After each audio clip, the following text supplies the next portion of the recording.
Welcome back. I hope you got some time for some dedicated play of your own and you're ready to talk about the next things that you might encounter in this journey. So if you went ahead and tried to make the list and tried to do something with dedicated play with one of your activities and you weren't really feeling that spark of joy or even interest, there's probably very, very likely a high chance that you're just exhausted and sleep deprived. And what Martha suggests to do is prioritize your rest like it's an emergency. And all you really need is 4 good nights of sleep, and then you'll start feeling joy and, get excited about being creative again. You'll feel some interest pulling you.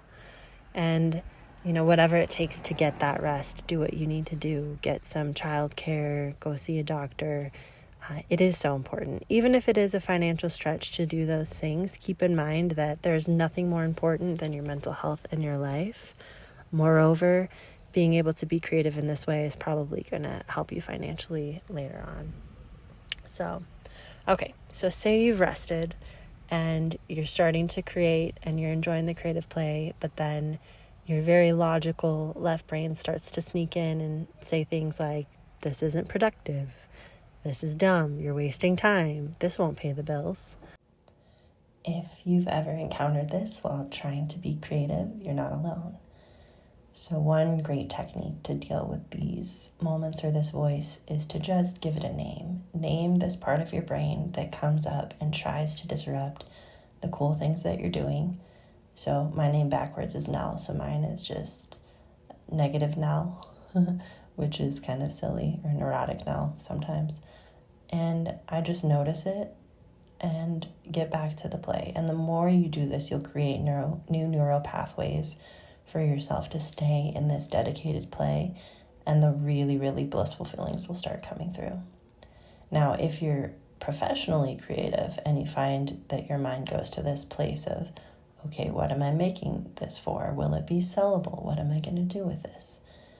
I highly recommend setting aside a chunk of time where you are purposefully working on something that you're not going to sell. So maybe it's a wall that you just paint over and over again. Maybe it's like me, where it's just this piece of giant watercolor board where my kids and I do things in layers upon layers.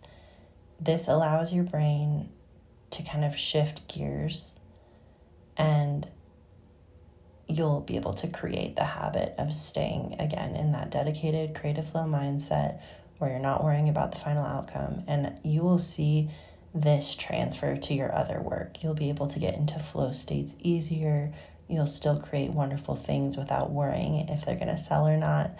That piece of anxiety will start to go, because bigger things happen when you use dedicated play. You start to feel connected to the whole universe, and worry in general starts to dissipate. So it's this amazing feeling of knowing that you're taken care of just from carving out a daily dedicated play practice. So hopefully these techniques can help you start to do this more and more, and I can't wait to hear and see your results.